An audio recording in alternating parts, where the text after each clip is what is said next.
Emily, your question is whether valuations have increased in recent times, and the answer, I again want to divide the world into three because I think it's very important that we parse the sectors apart.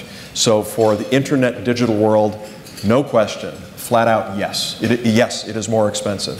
And in the green tech and life science world, the answer is absolutely not. It is not more expensive. That is very clear. Those are three completely separate markets with different dynamics in place, and so with respect to one of the three, yes. Two of the three, no. Okay, I'd like each of you to answer this question. Given these new or changing realities, John, we can start with you.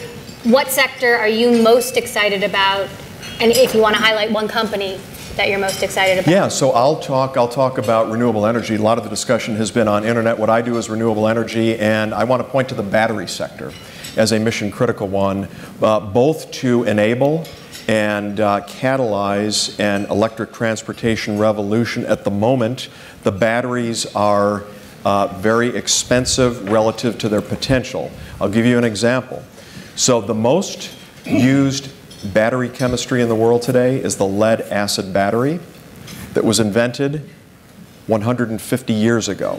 Okay? Let's just all agree that there's room for improvement. And the great news is there are entrepreneurs and scientists hard at work on this, and there is a big prize for the group or groups that come up with the solution. So batteries, not just for electric transportation, but as you think of intermittent power sources, wind and solar, for example, if they could be coupled with cheap energy storage technologies that will allow them to become baseload power 24/7, that's a big deal. Energy storage, I think, is a very exciting opportunity. We tend to invest not in themes or what's the next big thing, as opposed to looking for great companies within a broad sector of computer science, what we call it, which is a broad sector, but it does exclude biotech and semiconductors and healthcare and so on. And we're very geographically focused on Silicon Valley. We'll invest in great companies outside to the extent we see a great one, but we're really looking here because that's where our network is.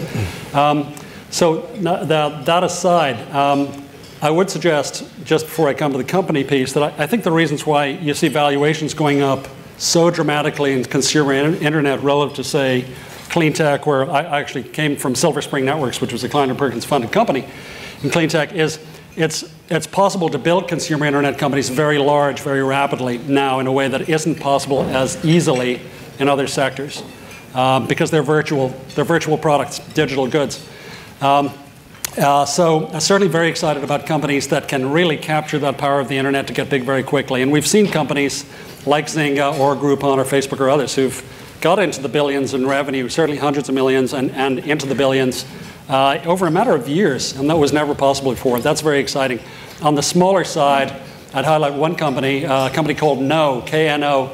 Any of you who have kids, undoubtedly, if they're of school-going or college-going age, know they lug around a big backpack full of textbooks, and they're all going to have scoliosis by the time they're 25 at the rate they're going. Like, these books are 25, 30, 40 pounds. So what Know is doing is taking all those digital textbooks digital,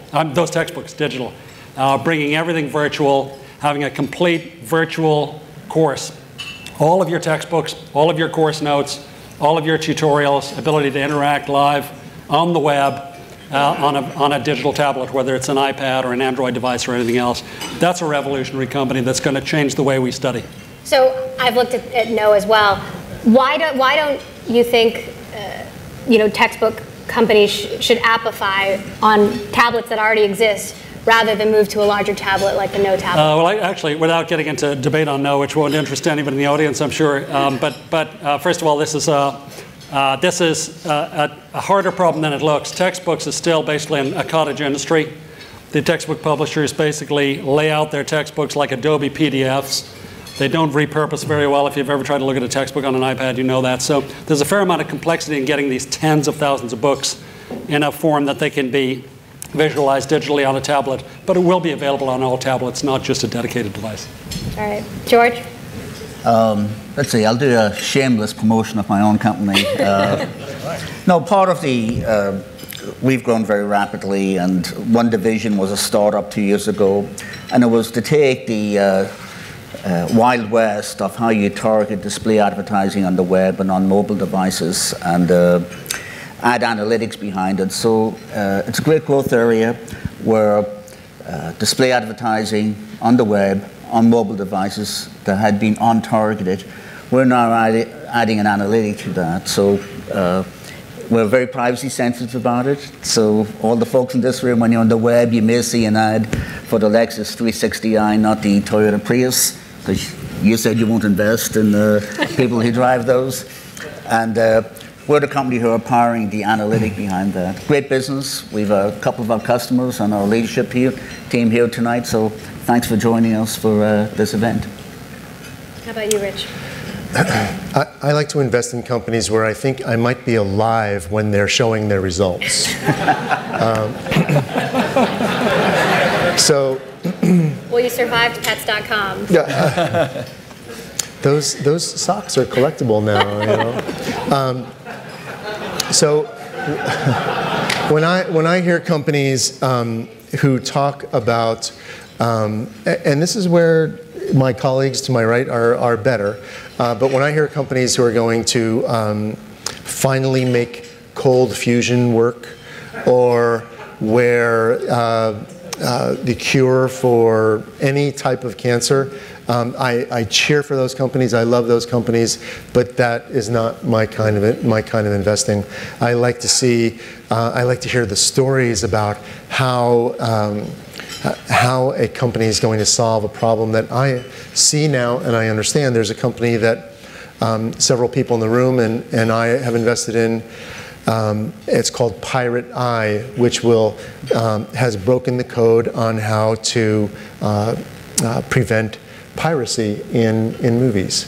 So I think that there's all kinds of more recent kinds of investments that may not be 10x or 100x, but will be great companies, great returns, and probably in the shorter term. We actually did a story today out of Mexico City about piracy and how if you buy a pirated DVD, a significant percentage of that money actually goes back into the Mexican drug cartels. Mm-hmm. Very interesting.